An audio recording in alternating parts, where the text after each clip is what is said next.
I'm Margaret Blaine, and I'm a Dream Builder coach. And this is the channel where we're going to be talking about different aspects of how to create a life that you would truly love living.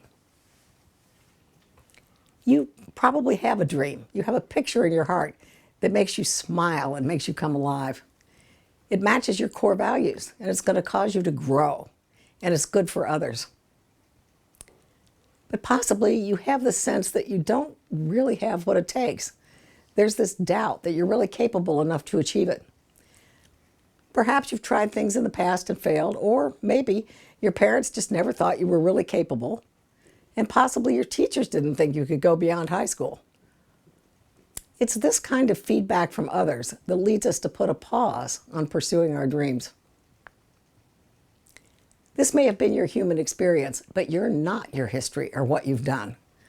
Those experiences may be feedback information, but they're not who you are, nor do you have to allow them to define you. I know a man who was born to a farming family. He was dyslexic and very right brain, so learning was harder for him in his left brain school. When he went to school, his teachers told him he shouldn't even think about going to college, that he should do what his father did. But he never wanted to be a farmer. He could have been influenced by their opinions and settled, accepting a life that would never have satisfied him. But he didn't allow their opinions to deter him.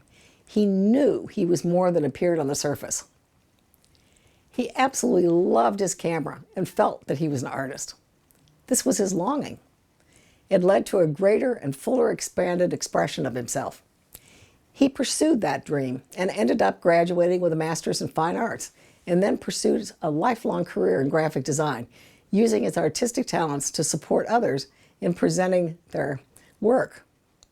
And he says, "I was played to play," and wouldn't we all love that?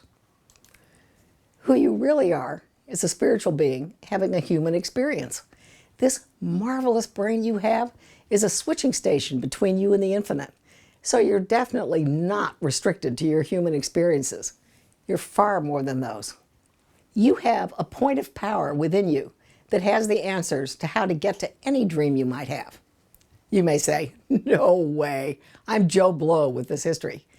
But think about it. Did you create yourself? Do you make your heart beat? Can you even breathe on your own? It's life itself within you that handles these things and is expressing as you.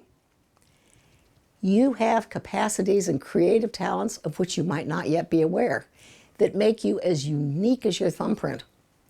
There's never been anyone like you with your particular contribution to make to the world.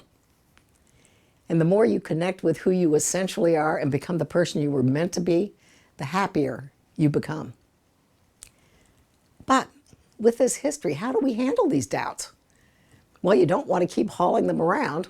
There are experiences, childhood stories, what somebody said about us 10 years ago. And when you lug around those limiting beliefs about who you are, it's exhausting. And there isn't a lot of energy for dream building. When we find ourselves thinking in ways that would stop us from moving forward, we want to remind ourselves that we're more than what appears on the surface, that we have a unique contribution to make. And when you notice that you're dragging around thoughts and behaviors that are no longer useful, creative, or energizing, and you can see that that is not harmonious with the life you say you want to live, when you notice that, you can choose to behave differently.